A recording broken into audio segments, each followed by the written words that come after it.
Climber. Nashville co-writing is not what it used to be.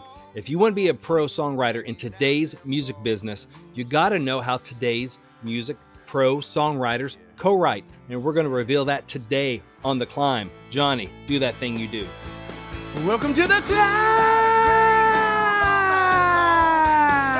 This is a show dedicated to helping singers, songwriters, and indie artists like you create leverage in the music business. That's the name of the game.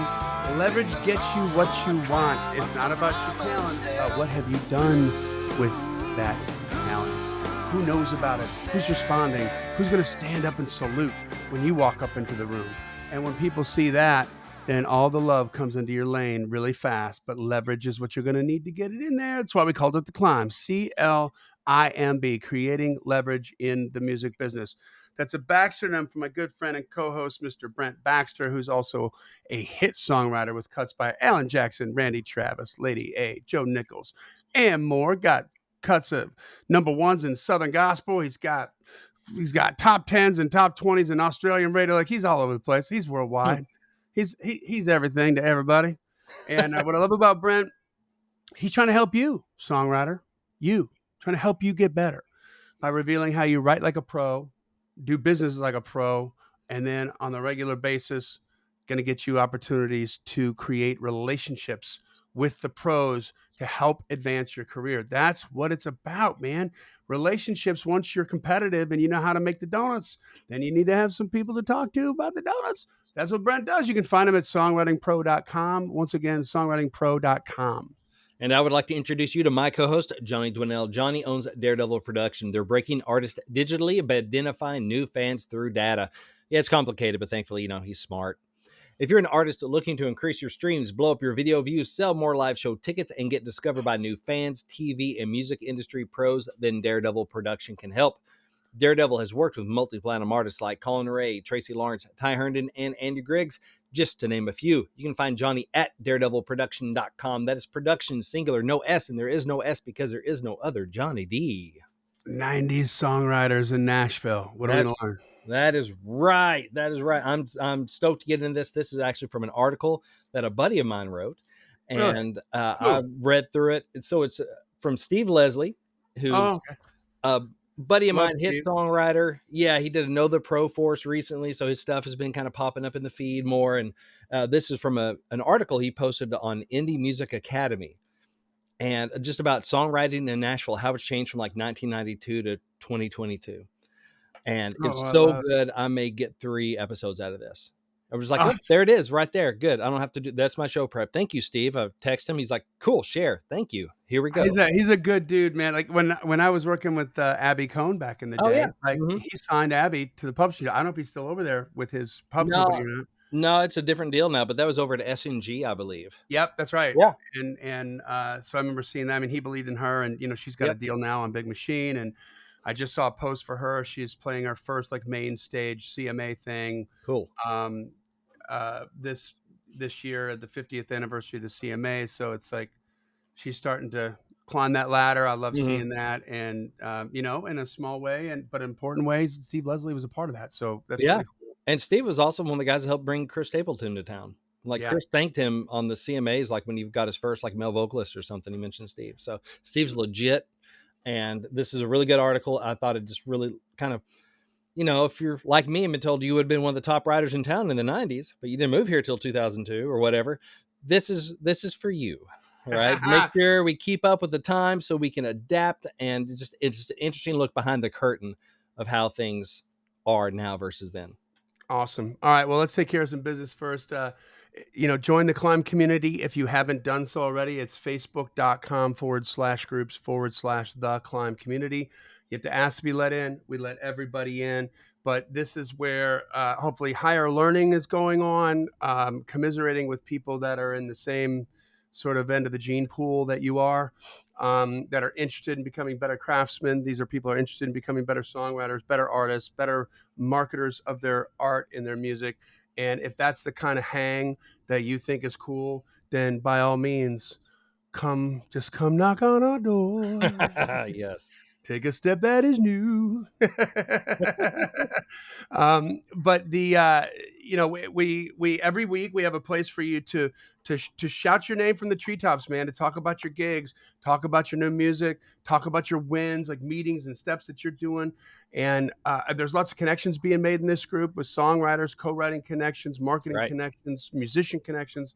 I love it. We want you to be a part of it, and we share the wins. We like sharing wins every week. So what do you got this week on wins? That's right. So we don't have time to share all of them because there's just too much winning going on. But Yeah. Climber Bill O'Hanlon said, just came out of a great meeting with JC Badeau, who's creative director at Big Yellow Dog Music. It's a publisher in Nashville.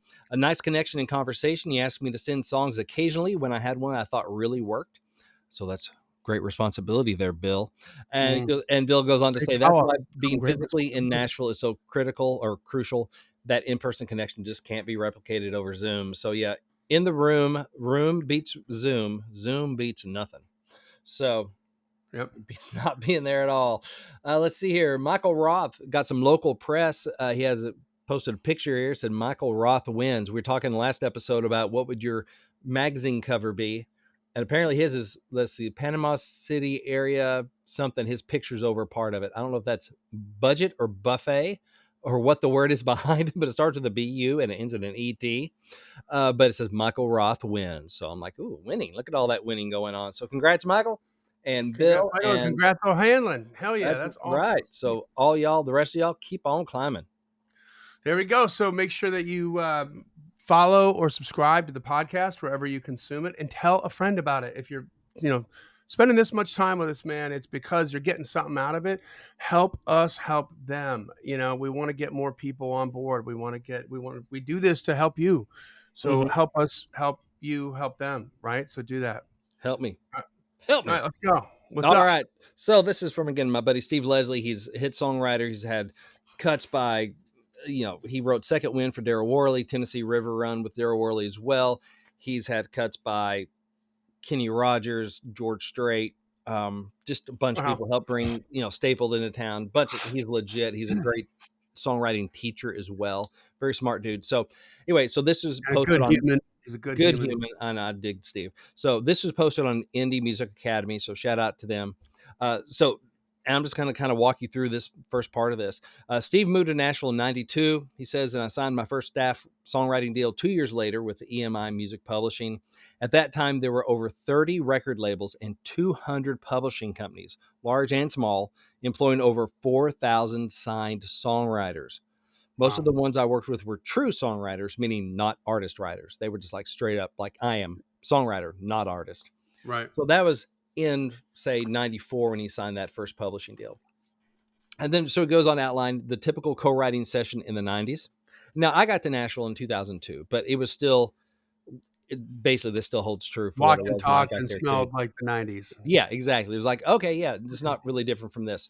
So, as a professional songwriter in 1994, most days went something like this: 10 a.m., meet your co writer either at your publishing company or theirs. It was rare to write with more than one co writer at a time. So, like, there's like two-way writes. Huh. So, he'd walk in, hey, Bill, I co didn't know writer, that. whoever. Already I'm learning. Yeah. Yes. Settle in with a cup of coffee, break out the acoustic guitars. All right. So, 94, here we go. So, what do you feel like writing today? Oh, I heard someone say in this movie over the weekend, blah, blah, blah. Yeah, so that sort of thing. You start off writing that way. What do you want to write about? I don't know. I heard this thing or got this thing in my hook book or whatever. And you start throwing around ideas. About 1 p.m. Oh, no. After that, it's like, yeah, that sounds kind of like a George Strait kind of thing. Yeah, let's go with that. 1 p.m. Well, let's grab lunch and finish the bridge. 3 p.m. Great bridge. Sounds like a hit. So that's your typical 90s co-write. So after you've written your song, then it's time to do a demonstration recording, which is what we call a demo. You can either do a simple guitar vocal or a piano vocal recording, but most often a full demo session was required. So that's talking, you call up Larry Beard at Beard Studios or somebody, Or whoever Johnny. that was then, or Johnny these days, right? And you're going, hey, give me the full shebang here. I want so and so. I want Lonnie Wilson on drums. I want Mike Rojas on keys. I want Janae Fleener on fiddle, and I want all this stuff. And let's rock. Let's go. Full band. Boom, making a record, kind of thing. So that was then. This is now. Today in Nashville, and this is 2022, so when this came out, but basically still today. There are 4 major record labels. So before it said there were over 30. Today there are 4 record labels and a smattering of small independent labels. So What's the 4 fourth one biggies. he's considering major, I wonder? Does he think it's C.L.I.M.B, or does he think it's Big Machine? Well, Big Machine, I'm sure, is one of them. You got But your it's still kind of indie though, right? Like, it's they're kind of indie, but it's big, right? I mean, it's but it's major. huge. It's got major label grip. It's For sure. major, yeah. Yeah. You got like your Warner Brothers, your Sony, Universal, Those are the Big big 3. Machine, that sort of thing. I just was curious if you Yeah, mentioned it. he didn't say them here, but Right. and yeah, and some small independent labels, all being serviced by as many major publishing companies. So not a ton of major publishing companies. You got your BMGs and your Sonys, and relevant independent ones. So while sales of physical products, CD, vinyl, and MP3s are hardly worth accounting for, and the streaming pays a songwriter such a minuscule amount, spins at radio have become really the only game in town. That is like the major way to make money. Back in the 90s, you can make a living just off album cuts because you'd Yep. sneeze, Colin Ray would sneeze, it'd go platinum. And you Yep. got, track number 8 on there, and you're like, oh, that was platinum. I got one co-writer. And even if I don't have my publishing, it goes platinum. That's $91,000, and I get a fourth of that, like comes in as writer share. Yeah. So almost, So just having a cut's worth 25 grand, just basically 20 yeah, grand. yeah, on a album cut on a major, and everybody's got all these artists, all these labels, everybody's going platinum or gold. You can make some good money doing that. These days, not so much. It's all about radio. With this scarcity model in place, co-writing has become as much a strategic alliance as a creative one. Amen to that. That is faux true. So typical co-writing session in 2023. All right, most days, if you're a pro writer, most days go something like this: 10:30 a.m. It is, man. It's gotten pushed back. Meet your co-writers, at either your or their publishing company or in front of your computer for a Zoom call. And these days, it's rare to write with less than 2 co-writers at a time.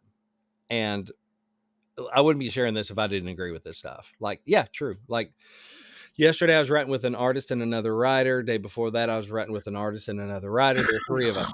Like, so all my writes this week are like 3 ways. Settle in with a cup of coffee, break out the acoustic guitars. So there we go. Hey, nice to meet everyone. I'm glad all our publishers got us all together. Congratulations on your record deal. You have to be so excited. Right? So what does he mean by this? In other words, these are hookups by publishing companies or by your, and they're with an artist as opposed to a hard writer, like who's not an artist. Right. Before, Steve said most of his sessions in the 90s were with true like songwriters, no slash, Right. no songwriter / artist. These days, I mean, both mine this week, one's with a Southern gospel artist, one's with a Canadian artist. And I'm not sure what my next one is, but it's probably with an artist as well. So that's how we do it these days. And so they're hooking you up. My friend Tim Hunzy, who's a veteran publisher in town, said these days, and he said this a few years ago, these days his job is mainly, calendar jockey, trying to build rooms, trying to build good rooms, strategically get this person from my camp into this person with that camp or that producer or that artist. And that's boom. That's what it's so much about these days. And then the next thing on the typical writing sessions. So what kind of song do you need for your record? Not got any ideas. It's like, what do you need for your record? I mean, that is straight up how my last couple writes started. Yeah. Like, okay, what, I mean, the artists that these people are, for me this past week, I know both artists. I've written with both artists before. And so I kind of know what they need, but it's more like, what are your ideas? How can I serve you? And doing that thing. So instead of 2 seasoned songwriters in a room, writers who have forged a unique musical relationship by drawing on each other's strengths over many years of working together, writers who can finish each other's thoughts. Now you have like 3 or more participants. You have the artist, you have the track guy, maybe 2 real writers, quote unquote, real writers, right? And sometimes the producer. Quite often everyone's meeting for the first time. So totally different vibe, right? Yeah. So both of my writes this week, actually, I knew the artist, had a pre-existing relationship with them, and I was bringing in a ringer, another writer, that because both these are like younger writers, even if they're not all young, they're not as seasoned as like I am and some of my co-writers are. And so I was working on, let's build a good room. hey, so and so, can I introduce you? Can I bring in my buddy so and so? He's awesome. You will love him. He's a beast. Yeah, let's do it. And both times it worked out really well. Like, oh, the artist had so much fun. It was like, this is great. Yeah. Awesome. There you go. And one of my buddies, I brought in is also like a producer, can do demos. So he's like, hey, I'm gonna start working on the track for this. I'll send you over some stuff, artist. And so just trying to build a room that can win. Yeah. It's a different thing, and we're writing for those particular artists. And you may get something that you can pitch outside, but that's definitely plan B. Yeah. My goal is I don't have to demo this thing because you're just going to cut it. And we go from work tape to W-2. I don't know. Actually, it's not W-2, it's 1099s, but whatever. They both started with W. Work tape to income. Work tape to income. No, I just want to do the alliteration. Work tape to W-2, but it's 1099. Anyway, from 1030 to 1099. Whoa! Oh, there we go. Okay, that worked out better. All right, we go from 1030 to 1099. I don't just song title challenge songs. I tend to song title challenge like everything I say. Sound bites. Yeah. Sound bites, which is kind of a problem. Curse of a lyricist. It's the curse of a lyricist. It is, dude. Anyway. Okay, back to what Steve was talking about. Most pro writers in the music industry tell me they would never get on the books these days with a fellow colleague unless an artist or producer is part of the co-write. Like, unless you're friends with Keith Urban or Luke Bryan, oftentimes the artist in the room is someone commercial radio has never heard of yet, right? Mm-hmm. So, baby artist, rising artist, hopefully. People don't know them yet. Now, if you can get with Luke Bryan or Keith Urban, yes, you're going to. But even if it's like, some baby artists that I have on my books going, okay, if this works, though, it's going to be a cash flow positive day. Yeah. Moneyball. What does he do? He gets on base.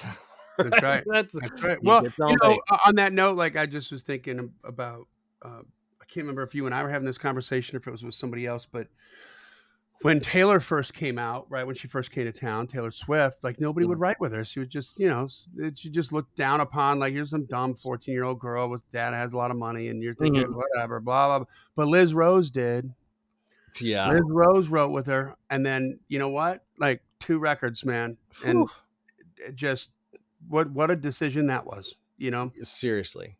So, yes. Yeah. And how do you know? It could be really good. And of course, it's not just about the writing talent that Liz Rose brought to that. And I'm sure some mentorship because Taylor was young and learning the craft and all of that. But also, man, you're the first one to believe in me. Yeah. You know what I mean? And that probably had just as much weight, if not more, than we also wrote these great songs that did well together. You know what I mean? It's like, so that's huge, That is, yes. And how do you know who that is? I don't know. I've put money on horses that broke legs and turned out just didn't have that fire in them to run. Mm-hmm. Well, and to Liz Rose's, to the Liz Rose example, like she hadn't done that with anybody else. Well, because there aren't too many of those that pop up, for one thing. But you know what I mean? It's like she's with a lot of other writers in a lot of other bigger rooms, writing songs for other artists, and her brand. But it's like that is like a once in a lifetime thing. But you got to take that and you just never know how that's going to end out. Like maybe it's not the song that you're writing in the room with that artist who doesn't make it right now, but that artist turns you on to somebody else because they do something, it's a road that leads down because you're there and you get to preach your gospel and you get to, you're in the game. You get to show your talent and it's all about those relationships. Yeah. You're in the game. You're in the game. Yeah, that's right. That's a better so today recording artists are quote unquote encouraged by their labels and publishing companies to co-write because many are under a 360-degree deal with the label, whereby the label recoups, meaning, hey, the label, they're basically a bank, an investment company. They invest this money in this artist, recording, marketing, all that stuff, but they get to recoup, meaning they get to get that money back out of the artist from a variety of artist income sources, like including publishing. So 360 means all the way around, right? So they get a piece of all of it. So if they're going to get a piece of your publishing, they want that publishing to be worth something. So they're going to encourage you to cut songs that you wrote because it opens another cash register for the investor. It's another way they can get their money back. So some artists are legit writers. That is a part of their artistry. That is part of who they are. no question. Others, they're more pushed into it and they're having to learn. And that's why you get two, like it said earlier, quote unquote, real writers in the room. So we Yeah. can help you. But Yeah. also not just because even if the artist is a legit writer, they're just young. They haven't done this for 20 years because they've barely been alive for 20 years. So that's Right. part of it too. So Steve says, I've had more cuts co-writing with artists than by any other means. And my experiences were usually good ones. The artists were talented writers, motivated and enthusiastic, and an inspiring presence in the room. But there are also horror stories, which, yeah, Right. that's a thing. So Yep. on the outside, it may seem that writing with the artist increases your chance of getting a cut. But after co-writing for a new project, the artist may have 100+ songs to choose from, and your chances are about the same as not writing with the artist. So that's what he says, which I think is interesting.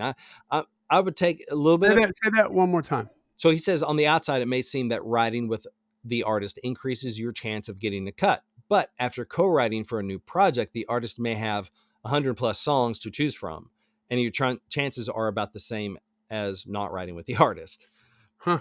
So basically what he's saying, I would take a little bit of a different angle on that, because if an artist is going to write 9 or 10 of the songs on the record, if you're not writing with the artist, you basically have no shot. If you're Yeah. writing with the artist, you're at least in the stack of songs they're going to choose from. It doesn't make it a gimme. It makes it possible. You still Makes it have to possible, but bring it's it. still he's saying it's a low percentage shot It's though. still a low percentage shot. Yeah. Don't think that just Still a because you half court shot at the buzzer. right, they're all that way, right? Yeah. So yes, it gets you in a different stack of songs. I know with certain artists that I write with, that's the only way you're probably going to get on that project, because they're just going to tend to write everything. They're just going to be more emotionally invested in the songs that they write because they were there when it happened. It's their babies, whatever reason, all the stuff, and the financial stuff too, or the ego. They want to have their names on everything, whatever it is what it is. Mhm.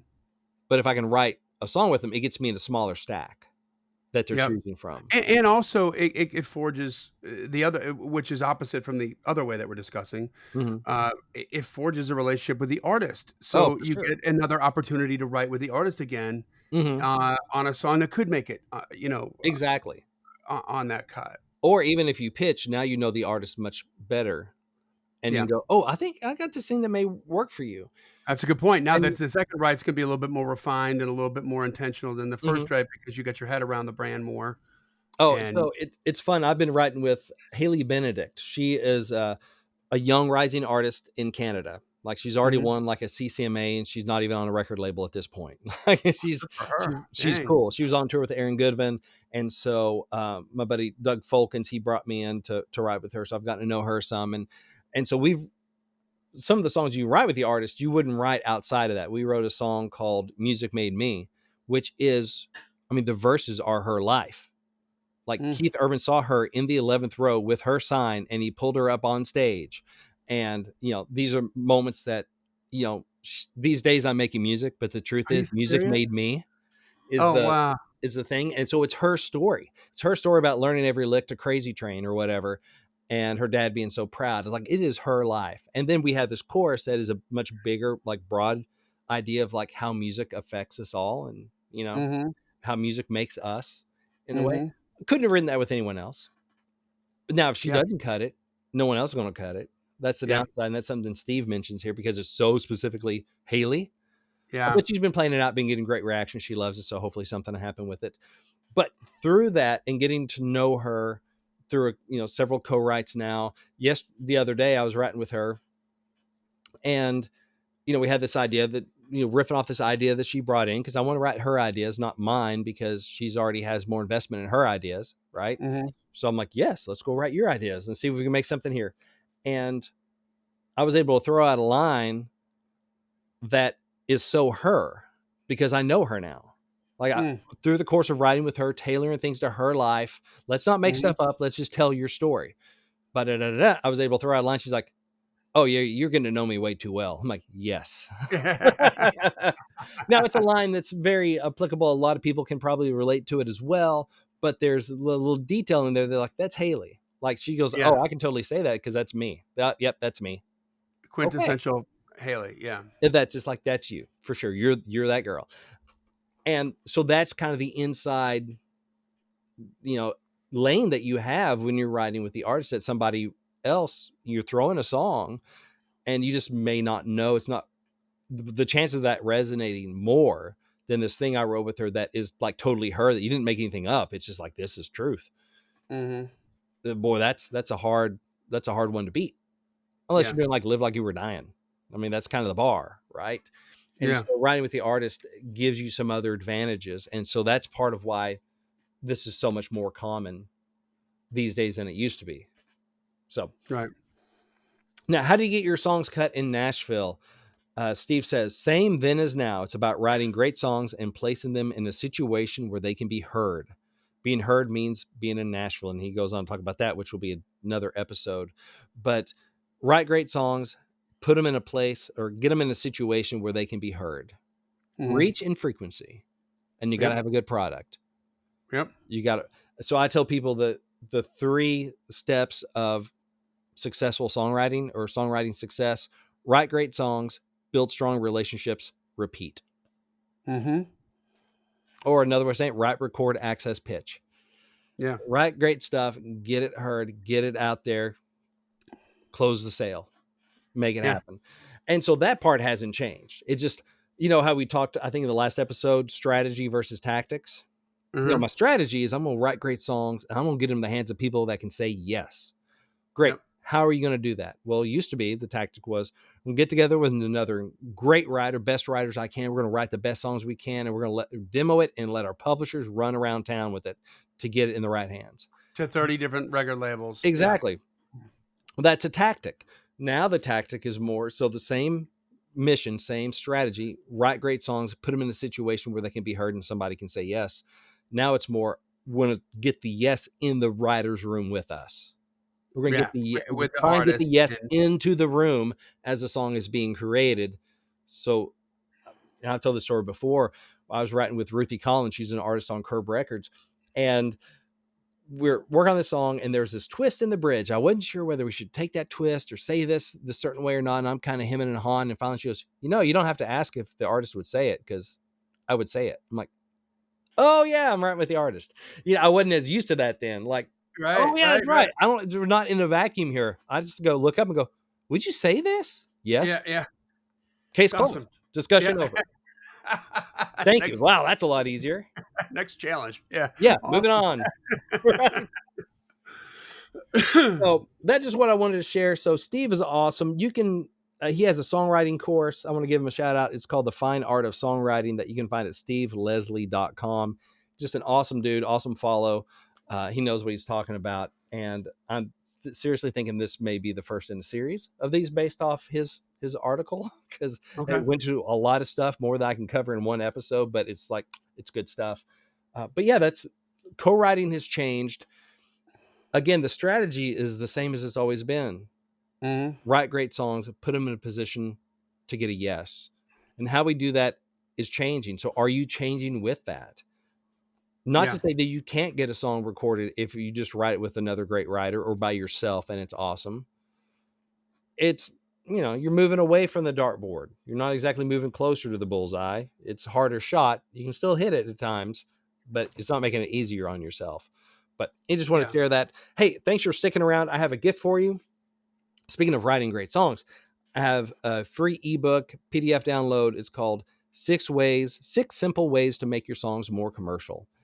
And it's my gift to you. You just tell me where to send it. I email it to you. Easy peasy. You can find it at 6 simpleways.songwritingpro.com. It's also in the show notes. You can find it there. 6 simpleways.songwritingpro.com. And it's my gift. So thanks for hanging out.